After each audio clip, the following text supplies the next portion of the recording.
Algumas pessoas não percebem o seu fanatismo, principalmente alguns cristãos. O fanatismo é o estado psicológico de fervor excessivo, irracional e persistente por qualquer coisa ou tema historicamente associado a motivações de natureza religiosa ou política. É extremamente frequente em paranoides, cuja apaixonada adesão a uma causa pode avizinhar-se do delírio. Geralmente, na parte do cristianismo, a pessoa que às vezes não consegue conversar um assunto sem que aquele assunto vire uma pregação, isso é uma espécie de fanatismo.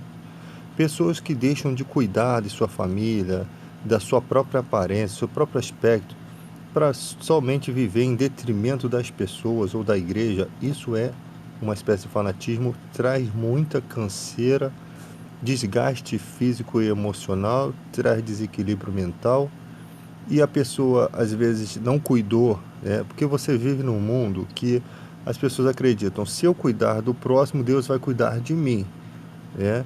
Só que no mundo tudo está sujeito a tudo, a todos, todas as coisas, a doença, a velhice. Então, se você não se prepara para a sua velhice, no futuro pode haver uma circunstância tão difícil que você não vai ter amparo, né? Porque existem várias causas, várias lutas que o cidadão comum precisaria lutar para a causa comum de todos. Por exemplo, você vai lutar só pela questão do evangelismo, e quem vai cuidar da parte social? E quem vai cuidar das questões de leis do país, de questões de suporte aos aposentados? Então, muitos cristãos às vezes aderem a um caminho e se negam a enxergar as outras coisas ao seu redor.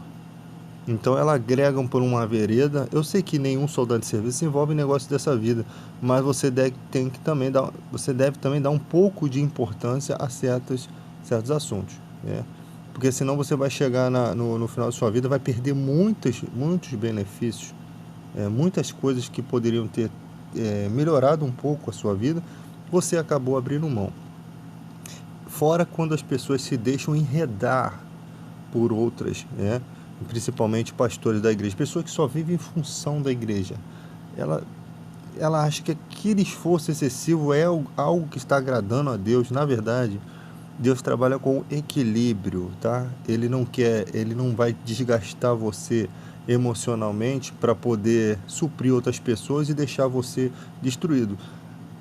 Existem porções do Espírito Santo em várias épocas da vida da pessoa. Por exemplo, na época de Paulo, era um homem que vivia integralmente para a obra de Deus.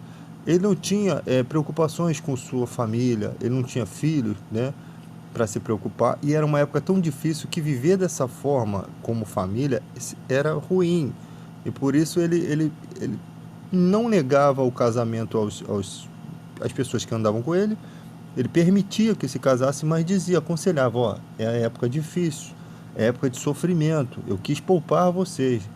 Então, cada um fazia o que queria da vida. Se acha que deve casar e está disposto a enfrentar o sofrimento da perseguição.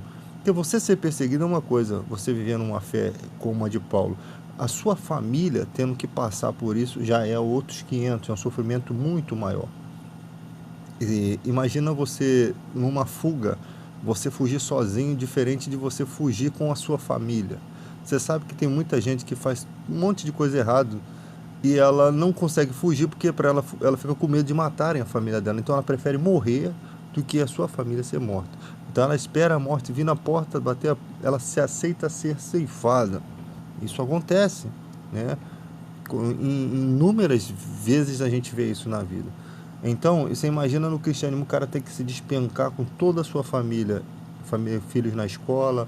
Isso não acontece. O cara vai ter que sair sozinho e vai ficar com medo de fazerem mal à família dele.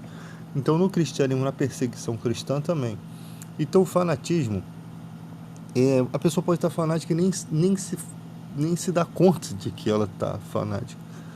O cara que é fanático por futebol, ele fala três assuntos, ele sempre está falando de futebol.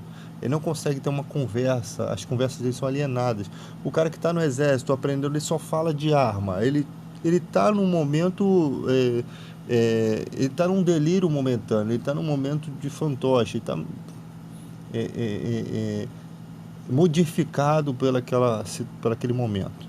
Então é uma espécie de fanatismo que, se não for tratado, né, e o cara tá ali no meio do armamento e tal, daqui a pouco ele ganha uma outra oportunidade na engenharia, ele começa a falar de engenharia, daqui a pouco ele tá sempre fanático por alguma coisa. O fanatismo da política chega ao ponto até do cara não conseguir enxergar os erros do seu político e ainda agredir ou até matar uma pessoa por causa de política. Para defender um cara que lá na frente ele vai descobrir que é bandido, que não é honesto como ele pensava, mas ele tirou uma vida. Então, existe muito fanatismo, né? O cara tem fanatismo, o cara arruma um amigo no videogame, tá lá jogando e tal. Daqui a pouco aquele amigo começa a jogar outro jogo, mas ele fica sofrendo porque aquele amigo não quer mais jogar com ele. É uma espécie de fanatismo. O cara se afeiçoa a uma pessoa que nem conhece, que não tem uma amizade realmente diária, né? Então é uma espécie também de ligação fanática. O fanatismo leva as pessoas a fazerem loucuras. Pessoas que estão em leito de morte, mas elas estão passando fome, mas elas não deixam de dar o dízimo. Ela acha que Deus, que ele vai ser severo com aquela pessoa. Ah, não, eu não abro mão disso. Isso é fanatismo. Aí usam aquele argumento da viúva que deu tudo que tinha, né? Ela confiou em Deus naquele momento. Eu te garanto que aquilo ali não é algo que ela ia fazer todo dia, né? Foi um propósito de aquele momento. E tem gente que vive assim. Tudo que tem vem à mão, surge um pensamento, Deus está me pedindo isso, vai lá e dá. Então muitos espertalhões sabem que existe esse tipo de motivação, eles ficam dando estalos na mente dessa pessoa, pregando coisas que podem motivar, tentando achar na tua mente uma área, que sabe que muita gente é carente disso, uma área que ele pode explorar. Essa pessoa, ela gosta de prosperidade, ela quer ter prosperidade, então eu vou aguçar esse sentimento. Então eles começam a aplicar mensagens sobre aquilo, sobre devoção, sobre votos bíblicos, sobre coisas que agradaram a Deus, mas que são tudo meias verdades para poder fazer com que aquilo chegue na mente de algumas pessoas que vão dar tudo que tem, né? Isso é um crime, né? Para esse tipo de pessoa não tem salvação. Esse tipo de pessoa que prega isso não tem salvação. Eles já sabem que estão perdidos, vivem uma vida pregressa, uma vida de pecado, porque não tendo o Espírito Santo, o homem que não é nascido do Espírito Santo, ele é carne. Então as ocultas devem fazer muitas orgias, devem beber muito, e mesmo que não fazem, não estão pregando a verdade. Estão se beneficiando da fé, mesmo que sejam homens que não são de pecar. Isso não são de pecar, sim, mas não pecar na carne, não bebe, não fuma, não dá um mau exemplo, mas nem por isso eles são santos, nem por isso, porque o temor deles é para agradar, é para mostrar uma falsa aparência, né? Mas eu sei que muitos não conseguem viver com essa carapuça por muito tempo. Uma hora se perdem e é nítido, né? Quando se descobre os escândalos, você fica aterrorizado. Aí é tarde para chorar pelo leite derramado.